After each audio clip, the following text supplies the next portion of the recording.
Given that it's been over a month since Pirate Yakuza's release, it's safe to say that everyone's thoughts on the game have finally settled, which means this is the perfect opportunity to create a type of video that I haven't done in quite a while. A top 10 list, ranking what I consider to be the best bosses in the most recent Yakuza game. Much like with the boss tier lists I've done over time, my general criteria for ranking the encounters today remains the same, going over the many mechanical intricacies behind the fight, as well as the narrative context behind the encounter. It goes without saying, but this video will feature excessive spoilers for Pirate Yakuza, so do me a favor and play the game if you haven't already, and then come back to join the discussion. Without further ado, let the countdown begin. At the number 10 spot, we have the second fight with Masaru Fujita, taking place in Chapter 4. To keep it brief, Masaru joined our crew back in Chapter 1, showing us a moral compass that was in stark contrast with our first impression of the character, and has been by our side ever since then.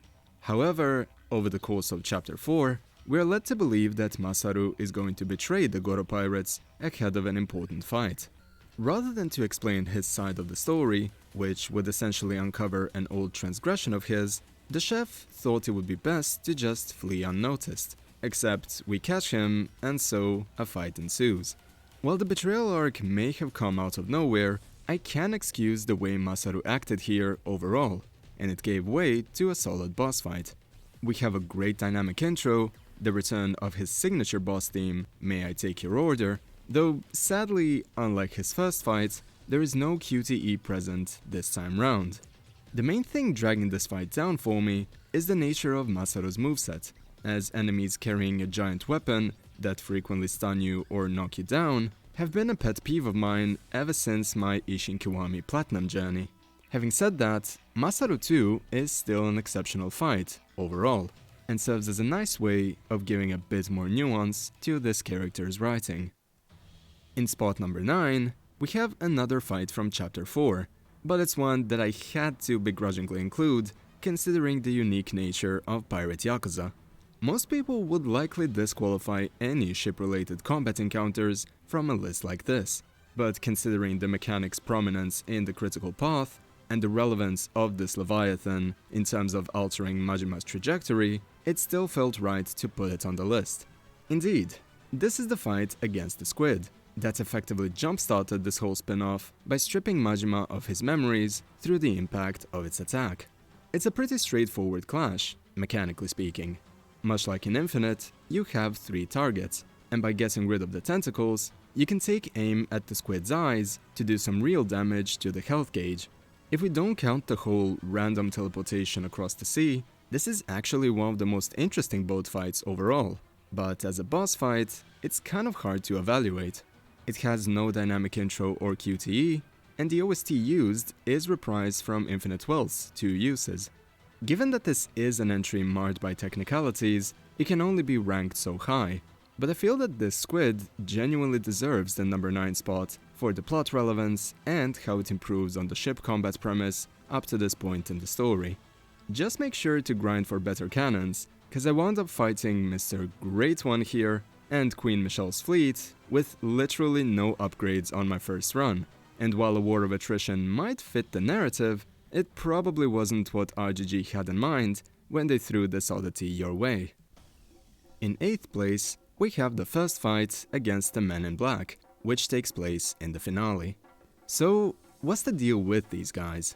Well, the individual you see here already annoyed us as part of the Medlantis security ambush early on, which led us to chuck him into the sea. And once he made his return in the finale, he wound up mirroring the Shibata family torture scene that led Majima to lose his left eye, as shown in Yakuza 4. As a result of these correlations, the impact of the ensuing fight comes entirely from the feeling of getting even with a symbolically hateable thug, further elevated by the help of Saejima and Naomi, who came to Majima's aid and prevented the loss of his second eye. While the fight is as basic as it gets mechanically, given that it lacks a proper dynamic intro or QTE, a 3-on-3 fight is quite a rare luxury in the series, and it was genuinely pulled off quite well here. Your health will carry over from the previous fight with Shigaki, which is a nice way to tie into the whole feeling of exhaustion that Majima felt after the introductory cutscene. So between this fight, jump-starting the final Madlantis long battle, and how we'll get to crush this guy one last time at the end of said long battle, this time in a solo manner, I'd say this fight is the perfect way to get you excited for the final hours of Pirate Yakuza. In spot number 7, we have the Chapter 2 fight against the imposing Haku.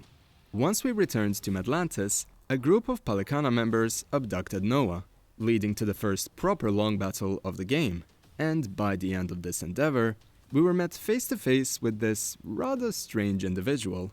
For a while, I thought this was supposed to be Rodriguez in disguise, and during the spoilercast episode on this game on Leon's channel, we were even theorizing that it may have been Shigaki upon first reaching this fight. But no, this dude is just a menace that drops in, gives you a great fight, and immediately dips out. And you know what? That's fair. We're given a fantastic QTE. The song accompanying this fight is the remix of the cult theme from Infinite Wealth, this time being referred to as Palicanian Beats, and praise the sun for the following. But before the Madlantis long battle, we were finally given access to the Sea Dog hook, making this fight even more fun to experiment with. As you may already know, even on a New Game Plus run, you need to reobtain much of your toolkit in this game. So if you see a fight from the later chapters of the game ranking higher on this list, you can add the expanded moveset as another one of the reasons for that. Lastly, in terms of the narrative, we already knew that something was fishy over the Palicana remaining on Nele Island, so throwing a guy like this Haku as a primer of what was to come was an excellent choice, and it perfectly leads into the next entry on the list. In spot number 6, we have the second Rodriguez fight from Chapter 3. As the head honcho here found out we were looking into the big secret of the island, this meant that he would send every single zealot after us, and if you're anything like me, and hated the Palicana's involvement in Infinite Wealth, you'll likely jump at the opportunity to go to war with them in a beat-em-up fashion here. The prelude to Rodriguez 2 is just that, a no-holds-barred fight between Yakuza and Haku. And right after that, we have the fight I wanted the previous clash with Rodriguez to be. Unlike with the first fight, we have an amazing QTE present, and while the health gauge is the same as in Rodriguez 1, here we have the addition of a player likely having drained many of their resources in dispatching the Palicana right before. During my first playthrough, I had no clue what would follow the reveal of the silver coin at the Desolate House, so I just assumed that we'd have one major boss fight and then have another round of casual strolling around like Chapter 2 wound up being. But instead, we had the back-to-back excitement that I've mentioned earlier, which made the second Rodriguez fight feel that much more amazing to partake in.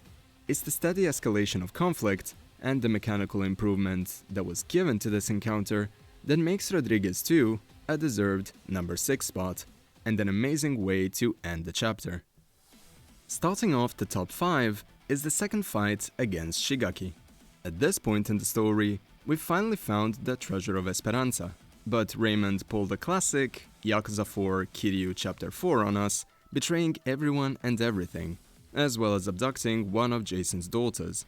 Majima and his crew decide to give in to Raymond's demands for the treasure, while Shigaki decides to stand his ground and refuses to let the treasure go. Considering the monetary value of the lot and the all-encompassing disparity that the Yakuza are facing these days, this is probably one of the most grounded, trolley-type conundrums to lead into a boss fight. And mechanically speaking, this fight is everything that the first one was, but much better. More enemies, more HP, higher stakes, etc. It even has a brilliant QTE with Jason, Rodriguez and Saejima clearing a part of the enemy horde. It's a great way to carry on the momentum from the fight against Queen Michelle earlier and gives the remainder of this chapter some extra weight, by nature of Jason's life hanging in the balance by the end, and Majima committing to a selfless sacrifice beyond this point. Also, this is easily the best boss fight, which is accompanied by ads in this game. In spot number 4, we have the final boss fight of Chapter 1, and arguably the first really good boss in the game. Jason Rich, who would become quite a prominent character in this story, is given a commendable treatment to justify the legacy from his glory days. By this point, Masaru shared many of Jason's aspirations and the nature of the individual's true character with Majima, along with stating that a drunk Jason is a force to be reckoned with. So once we get into this fight to snap him out of his misguided rage, we're immediately met with the first dynamic intro of the game. And while the fight has a generic boss theme, it also has a really good QTE to elevate this fight beyond dozens of others in the game. Now, here's the thing. While the fight is amazing from a mechanical level, the fact Jason was written to apparently be a violent drunk in the scene was definitely a questionable narrative choice for such a short game. Granted, he doesn't repeat this tantrum ever again, and Majima stopping him allowed for some nice development for our soon-to-be captain. But directing an outburst like this at his son just left a really poor taste on the prelude to the boss encounter. We do see Jason soften up over time and become a better father, but there's infinitely better ways of conveying such character growth without risking the audience hating the guy from the first real clash with him. This, along with the limited moveset on Majima's part, is why this fight missed out on the top 3, but it's still an encounter that you'll have a blast with, even on New Game Plus.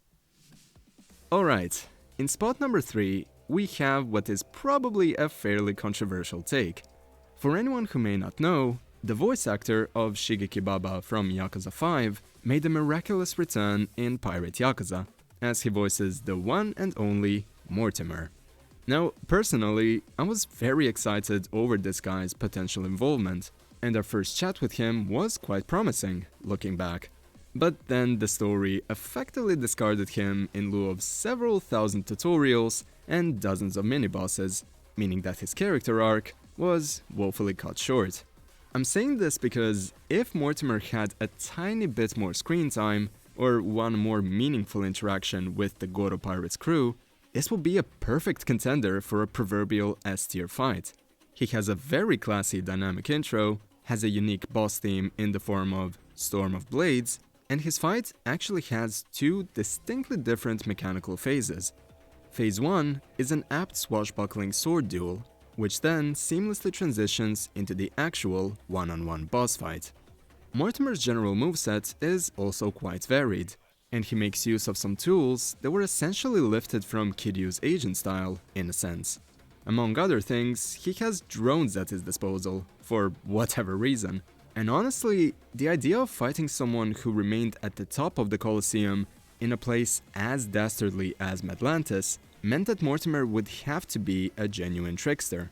Which is why even the most outlandish additions to his moveset and the fight's presentation somehow felt like an understandable compliment to his imagery.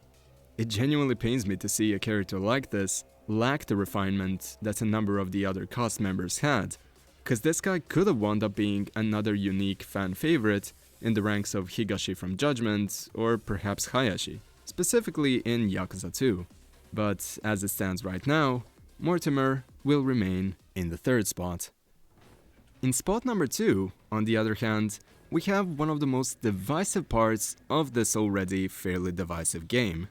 Raymond Law, the self-proclaimed king of pirates, is the last obstacle of this adventure, and considering his minuscule screen time and paper-thin character depth, it's no surprise that people didn't appreciate him as much as the other final bosses of the series.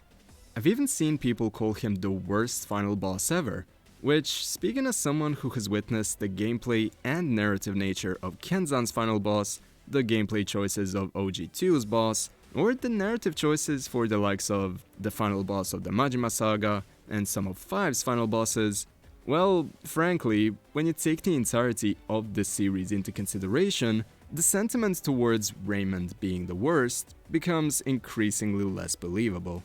Don't get me wrong, this guy is just a villain for the sake of it, but at no point did it feel like he was created to be anything more than that. He has his selfish desires for wealth and power, crosses everyone once they've outlived their usefulness to him, and has nothing redeemable about him, kind of like Kanai in Yakuza 5. Does this make him compelling? No, but he's at the very least more concisely written than a number of final bosses in this series. And plus, even if you completely disregard his writing, completely neglecting the mechanical value of this fight and the exceptional resolution on Majima's end, just to label this guy as the worst isn't fair either. This fight has a great dynamic intro, one QTE, one action sequence, a boss fight that has 3 major phases, a continuously evolving moveset, and this guy even has 2 OSTs accompanying him, those being Gold Devourer and Unwielding Spirit. It threads the needle of being substantial enough mechanically without feeling bloated, and it somehow feels like RGG stepping back from their initial creative vision for the character, just so that fans would feel like the game still ended on a high note. You can tell this guy is not a threat in the ranks of Nishiki or Ryuji, as Majima even omits the tradition of showing his Irezumi to the final boss, because Raymond is merely the last villain standing, and not someone worthy of respect, being seen as an equal, or perhaps someone will take immense personal pleasure in tearing down, which would be further exemplified by the act of showing an Irezumi in the first place. Having said that, with the amount of criticism that fans had for the final bosses of Yakuza 6, Kenzan 4, and so on, where irredeemable villains were given a bare-bones fight because that's all they deserve in terms of the narrative, this time, RGG still gave us an all-out fight you'd enjoy playing through. So while I may disagree with it from a ludonarrative standpoint, I can excuse this choice as a means of meeting the community halfway. By the standards of other Yakuza final bosses, Raymond would likely be in the same tier as someone like 5's final boss, where you can get more value from seeing them as a vehicle for the protagonist's growth rather than being compellingly written individuals in their own right. But in the context of Pirate Yakuza specifically, the fact is that Raymond's fight is heaps and heaps ahead of nearly every other fight on a mechanical level. Though there is one fight in this game that manages to surpass it in spite it all. The number 1 placement here has been cemented the moment I finished the first of my many runs of this boss fight. There is no debate here. Saejima is quite simply the best boss in this game. Now look, I've been very outspoken in my disagreements with the writing choices pushed onto this character. And this goes all the way back to Yakuza 5, giving him an unnecessary arc redux with the prison segment. For a very long time, it felt like Saejima was either stripped of the uniqueness of his writing from 4, or was rendered as an along for the ride type of character moving forward. So when I saw in the trailers that Majima and Saejima would be going for a one-on-one fight, my curiosity was piqued to say the least. The setup for this fight is fairly simple. Majima has no recollections of his history with Saejima and cares very little about rekindling it at present time, as he is hellbent to look for treasure. And Saejima, being who he is, calls bullshit on all of this. It reminds me of the tension preceding their fight in Yakuza 4 in a lot of ways, so I was already interested in what would happen from the setup, and the fight that would follow was genuinely perfect. Amazing dynamic intro? Check. God tier remix in the form of Wildfire? Absolutely. Probably the best yet simple QTE of the game, ending with Majima acting more cocky and Saejima being even more frustrated? You're damn right it's here. I genuinely want to do a dedicated video on this fight, as it's such a strong trajectory upwards for a character that felt fairly stagnant for me up to now. But I don't want to derail this video for too long, so I'll just stop myself here. Mechanically, this is one of the best fights in Pirate Yakuza by a mile. The presentation is perfect, elevating it even further. The writing will only get better for this duo as the story continues, and this is essentially the fight I have continuously gone back to the point where I made a dedicated save file just to fight Saejima again, which I barely ever do for Yakuza boss fights. In short, the Tiger was given the royal treatment, and deservedly tops this list on all accounts. Way to go, Kyodai. And there you have it. This was my top 10 list for the bosses of Pirate Yakuza. I was originally going to do a properly edited tier list for this occasion, and I've even fully finished the script for it to serve as a 12k sub-special. But due to some rather unfortunate IRL obligations and health issues getting in the way, I wouldn't have been able to make another 30+ minute video that met my self-imposed video standards and still have it be released at the usual upload time. Despite that, I wanted to talk about Pirate Yakuza some more on the channel, so I'm hoping that this top 10 fulfilled such a video essay need for regular viewers of the channel. Let me know what your favorite boss in this game was, and feel free to suggest any other videos you'd like to see on the channel. Maybe I'll even do top 10 lists for all of the game's bosses in the series in the future. Either way, that is all for today. Thank you for watching, as always. So, until next time, take care of yourselves, and have a great day. Cheers!